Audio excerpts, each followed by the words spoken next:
What's good, YouTube? It's your boy, Blue Blood Sports TV, back at y'all with another one. So, two-time welterweight world champion, Showtime Shawn Porter, superstar boxer.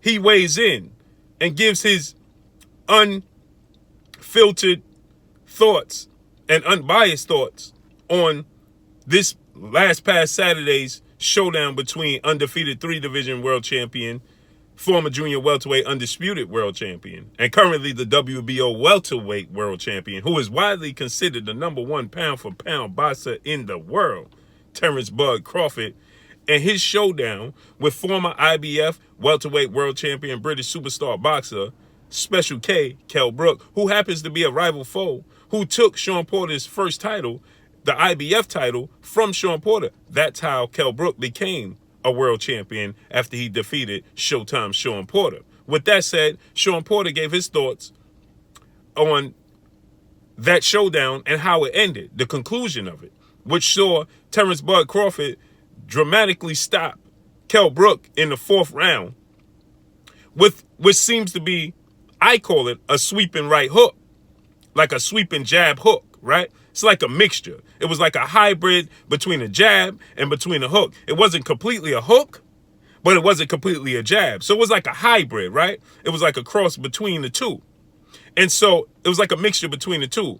And so, Showtime Shawn Porter, he wasn't impressed by the fact that Kell Brook was simply hurt by that punch. He says most boxers are not that hurt when it comes to that punch. So he says he was disappointed, right?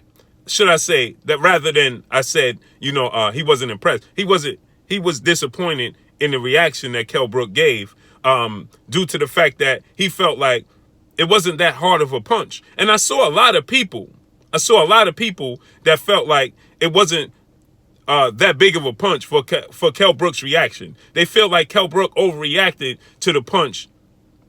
And they felt like, Kell Brook simply threw in the towel. And here I'm here to tell you that 2-time welterweight world champion superstar boxer Showtime Shawn Porter, he believes the same. Shawn Porter feels like Terence Crawford is great. He says he don't want to take nothing away from Terence Crawford and his performance that night. But on the flip side of that, he feels like Kell Brook packed it in and threw in the towel. And Shawn Porter was disappointed by it. Now, see, me, on the other hand, I didn't feel that way because I felt like either which way, I didn't look at it from that standpoint because I felt like either which way, if you got the version of Kell Brook that fought before Shawn Porter or after, right, immediately after Shawn Porter's victory, or before the Gennady Golovkin fight where he dared to be great, go up to middleweight and challenge then undefeated, unified middleweight pound-for-pound fighter, Gennady Triple G Golovkin, or 9 months later after he got stopped by Gennady Golovkin in the 5th round and suffered a broken orbital bone to his right eye.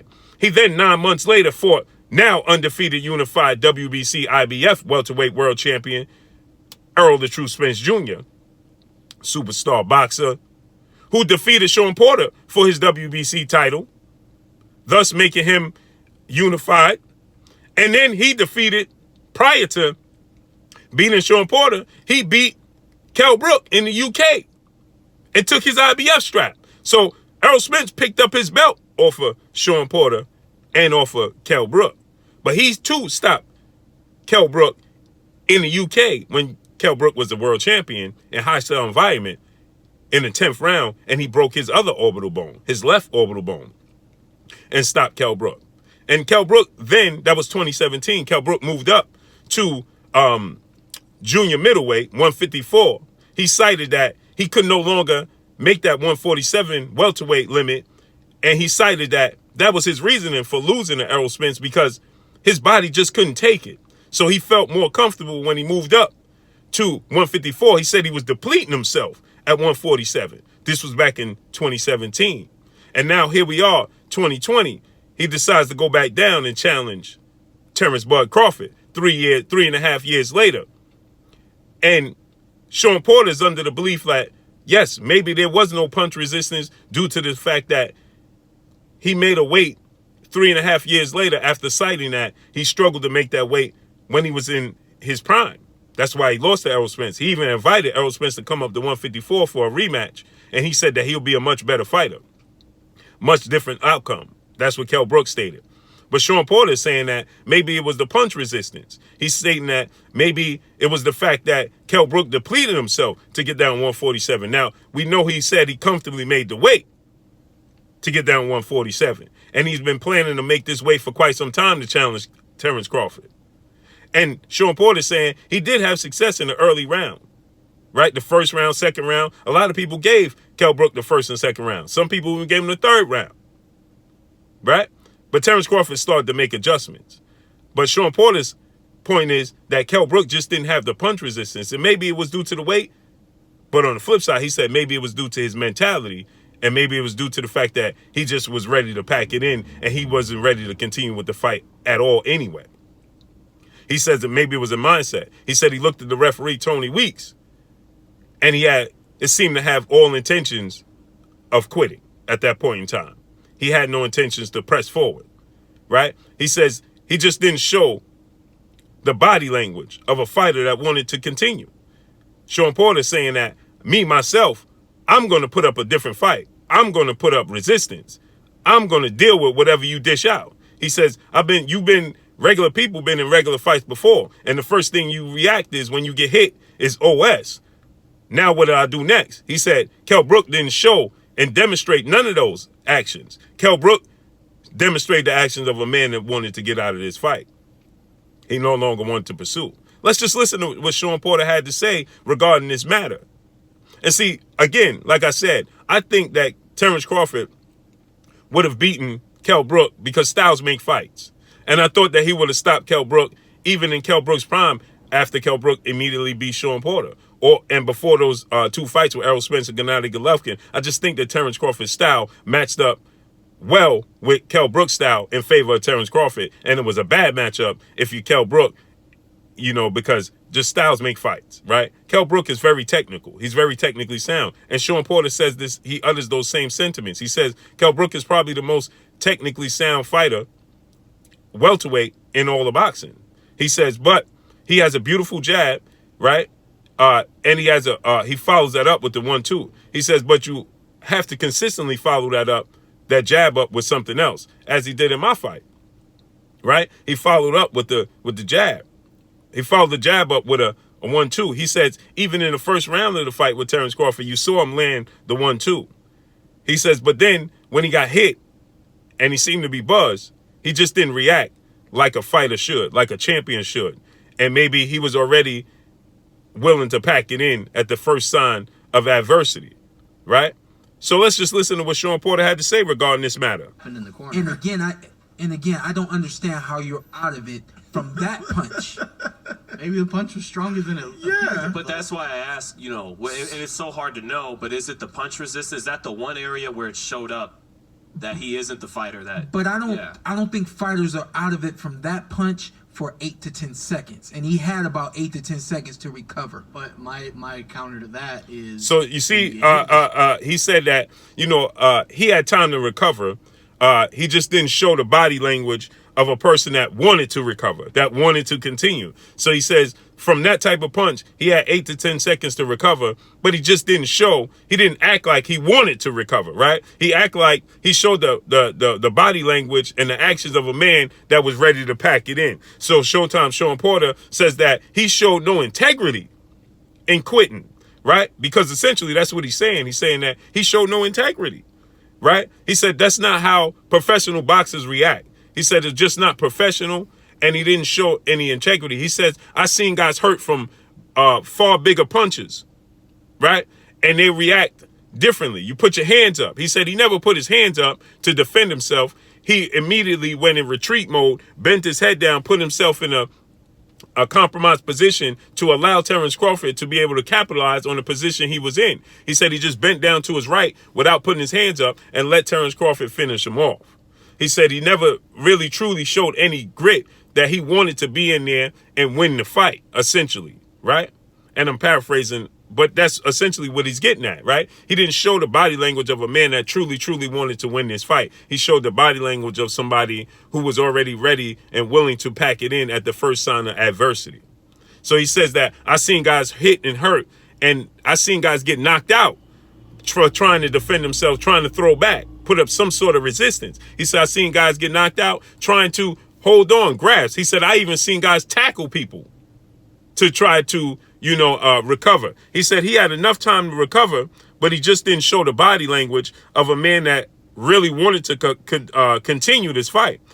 He just didn't put up the resistance. So Shawn Porter obviously as well is making a case for himself because Shawn Porter, he wants this fight with Terence Bud Crawford. Let's listen to what he had to say. His head, yes. Okay.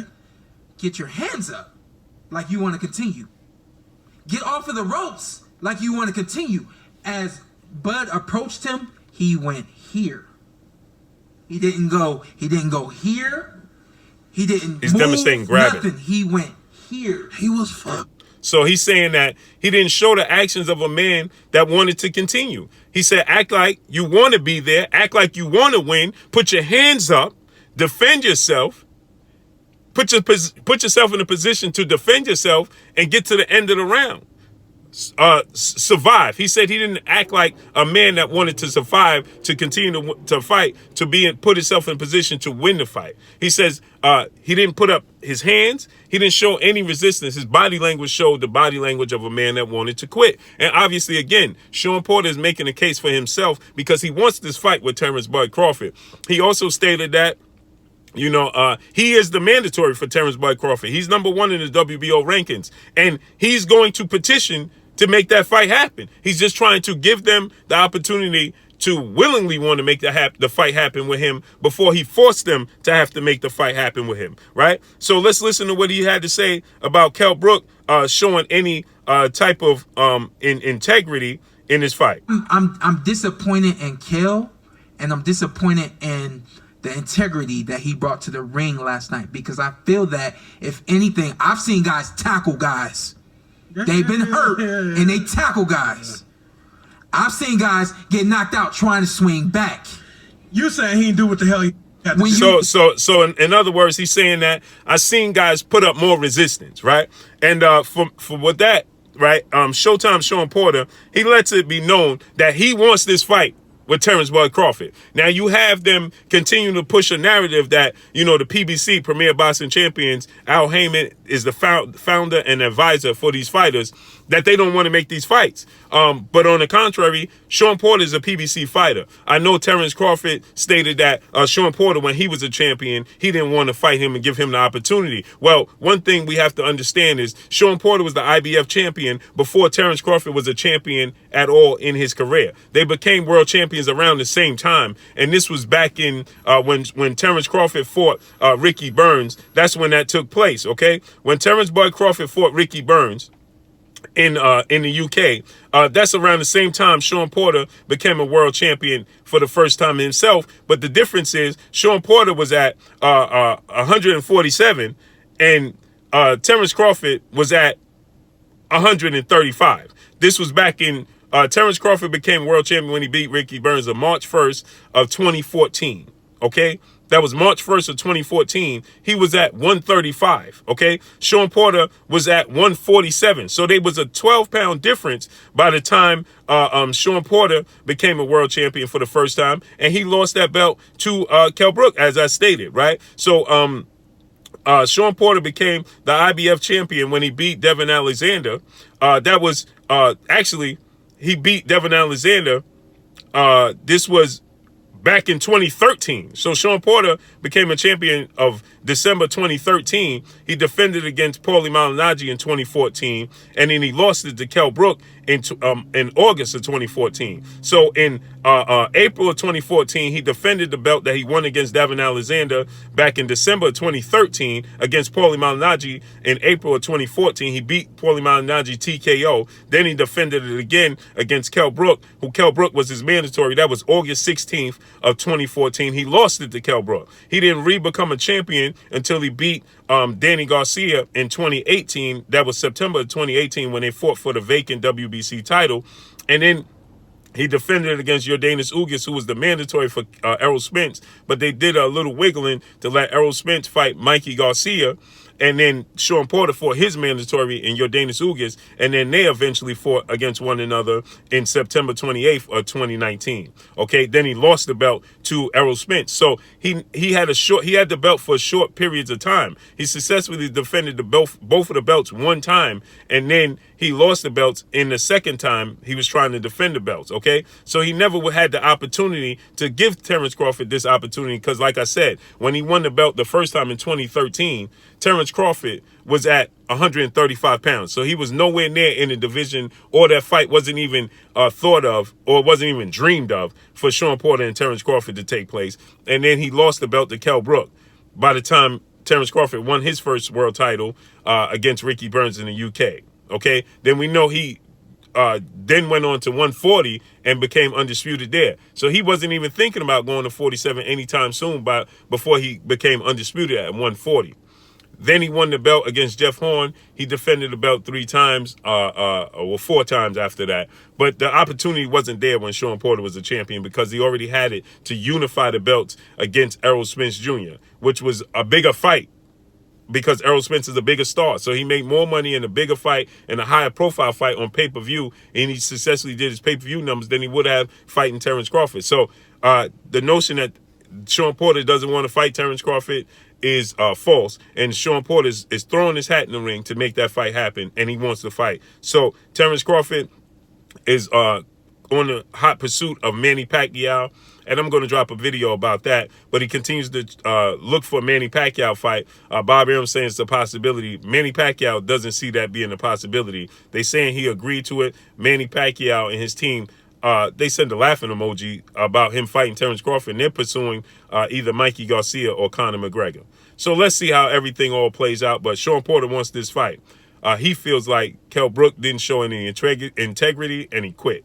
Drop a comment in the comment section. Let me know what y'all think. Y'all already know what it is. It's your boy Blue, Blue Blood Sports TV. Hate, like, comment, and subscribe. You haven't subscribed? Hit the subscribe button, hit the like button, hit the bell icon to get all the new notifications. Follow me on Instagram at Blue Blood Sports TV, all one word. Y'all already know what it is. Shout out to the entire LDBC. Shout out to New Media. Shout out to Black Media Row. Make sure you like and share the videos. That's all I got for y'all. Peace.